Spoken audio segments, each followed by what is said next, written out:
During the challenging days of COVID-19, SCSO Youth Services staff traveled to the houses of recent graduates of their SNAP program to honor their accomplishments. Remember, we're expecting great things from you. Remember, SNAP is designed to do what to make your problems and you walk away as a winner and nobody gets hurt. That's what I'm talking about, man. SNAP stands for Stop Now and Plan. In partnership with the Florida Network, SNAP is a 13-week cognitive behavioral therapy program for boys and girls 6 to 11 years of age with a companion program for parents. When someone makes you angry, remember, I'm in control of me. SNAP teaches kids things like problem solving, emotional regulation, and impulse control. Before entering SNAP, 11-year-old Benny Silva admits he felt, yes, angry, betrayed, I don't know. Unable to control his anger, Benny repeatedly lashed out at family members. Deputies referred Benny and his family to SNAP.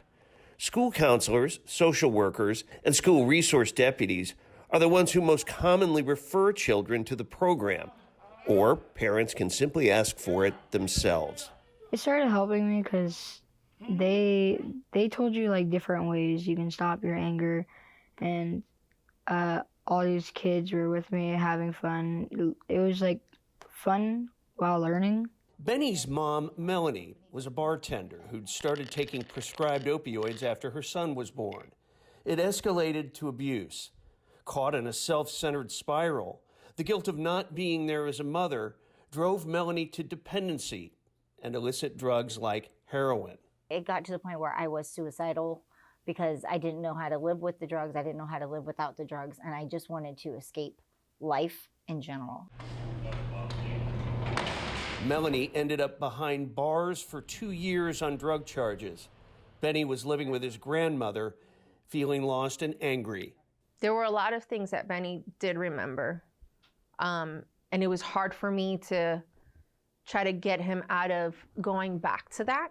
SCSO Juvenile Intervention Specialist Lena Sierra started counseling Benny. At first, she says he resisted. There was never a light at the end of the tunnel in those conversations at first. What changed Benny's mind was Melanie's willingness to stick with the program, prioritize necessary changes. At her son's urging, she left the bar business and became a personal trainer. Lena Sierra was there day and night for both of them. She listened to me.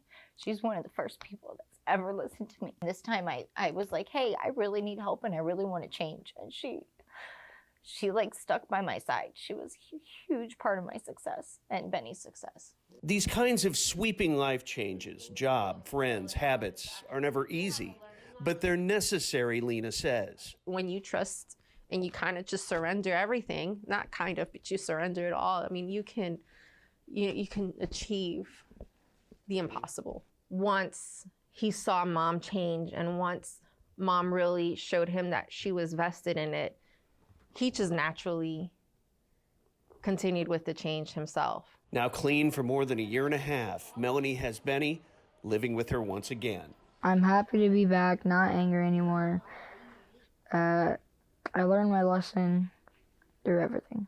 For Lena Sierra, these hard-fought successes prove that children who may come to SNAP labeled as bad kids really have so much good to offer once they're freed from the bonds of a bad situation. And that is worth celebrating. Seeing the relationships grow between the kids and the parents is really amazing.